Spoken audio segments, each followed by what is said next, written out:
یہ ڈاکٹر امجد کا جنازہ تھا۔ ڈاکٹر امجد ایڈن ہاؤسنگ اسکیم کا مالک تھا۔ اس کے والد ڈپٹی کمشنر رہے تھے اور یہ آئی جی پنجاب سردار محمد چودھری کا داماد بھی تھا۔ اللہ تعالیٰ نے اس پر دولت کی بارش کی اور یہ اس بارش میں بھیگتا بھیگتا کیچڑ میں جا گرا۔ اس نے سب سے پہلے ایڈن ہاؤسنگ اسکیم کے 13,000 ممبرز کے 10 ارب روپے ہڑپ لیے اور پھر اس نے پاکستان پیپلز پارٹی کے دور میں نظر گوندل کے بھائی ظفر گوندل کے ساتھ مل کر ای او بی آئی کی رقم بھی اڑا لی۔ ڈاکٹر امجد نے فرضی پلاٹ دے کر ظفر گوندل سے 2 ارب روپے لیے تھے اور یہ دونوں بعد ازاں یہ رقم آدھی آدھی کر کے نگل گئے۔ متاثرین نے احتجاج شروع کر دیا۔ افتخار محمد چودھری چیف جسٹس تھے۔ سو موٹو ہوا، عدالت میں پیشیاں شروع ہوئیں۔ لاہور کے ایک وکیل کے ذریعے چیف جسٹس اور ملزم کے درمیان رابطہ ہوا اور یہ رابطہ بہت جلد رشتہ داری میں بدل گیا۔ ڈاکٹر امجد کے صاحبزادے مرتضی امجد اور افتخار محمد چودھری کی صاحبزادی افرا افتخار کی شادی ہو گئی اور یوں ایڈن ہاؤسنگ اسکیم اور ای او بی آئی کے کیسز کھو کھاتے میں چلے گئے۔ دور بدلا، نیب کے مقدمے شروع ہوئے، پورا خاندان ملک سے بھاگ گیا۔ نیب نے ریڈ وارنٹ جاری کر دیے۔ ایف آئی اے نے 26 ستمبر 2018 کو مرتضی امجد کو دبئی سے گرفتار کر لیا۔ لاہور ہائی کورٹ کے ایک جج نے ریڈ وارنٹ کو غیر قانونی قرار دے دیا اور یہ لوگ خاندان سمیت کینیڈا شفٹ ہو گئے۔ کیسز چلتے رہے اور افتخار محمد چودھری کا اثر و رسوخ ڈاکٹر امجد کو بچاتا رہا۔ فراڈ کی رقم 25 ارب روپے تک پہنچ گئی۔ یہ اس دوران پلی بارگین کے لیے بھی راضی ہو گیا، لیکن یہ 3 ارب روپے دے کر 25 ارب روپے معاف کرانا چاہتا تھا۔ نیب نہیں مانا۔ یہ اس دوران کسی پراسرار بیماری کا شکار ہو گیا۔ پاکستان آیا، علاج شروع ہوا، لیکن طبیعت بگڑتی رہی، یہاں تک کہ دنیا بھر کے ڈاکٹرز، ادویات اور افتخار محمد چودھری کا اثر و رسوخ بھی کام نہ آیا اور ڈاکٹر امجد 23 اگست 2021 کو لاہور میں انتقال کر گیا۔ لواحقین نے اسے خاموشی کے ساتھ دفن کرنے کی کوشش کی، لیکن متاثرین کو خبر ہو گئی اور یہ پلے کارڈز اور پوسٹرز لے کر پہلے اس کے گھر اور پھر جنازے پر پہنچ گئے اور ہماری رقم واپس کرو کے نعرے لگانے لگے۔ پولیس بلائی گئی۔ پولیس جنازے اور احتجاجیوں کے درمیان کھڑی ہو گئی۔ پولیس کی مدد سے جنازہ اٹھایا گیا اور پولیس ہی کی نگرانی میں ڈاکٹر امجد کو دفن کیا گیا۔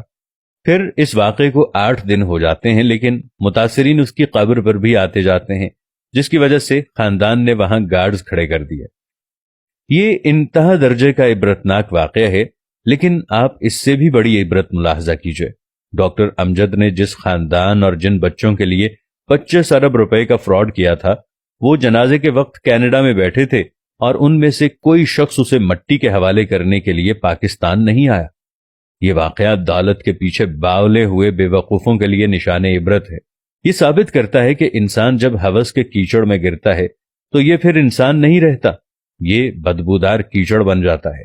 آپ نے کبھی غور کیا دولت آخر ہے کیا؟ یہ صرف کاغذ کے ٹکڑے ہیں، اور یہ کاغذ کے ٹکڑے جل بھی سکتے ہیں، گل بھی سکتے ہیں، پھٹ بھی سکتے ہیں اور کینسل بھی ہو سکتے ہیں۔ یا پھر دولت بینکوں کی سٹیٹمنٹ پر چھپی ہوئی چند فگرز اور ان کے آخر میں بے شمار صفر ہے، اور یہ صفر اور یہ بینک کسی وقت بھی ختم ہو سکتے ہیں۔ یا پھر دولت اللہ کی زمین کے چند ٹکڑے ہیں، اور ان ٹکڑوں کا اصل مالک کون ہے؟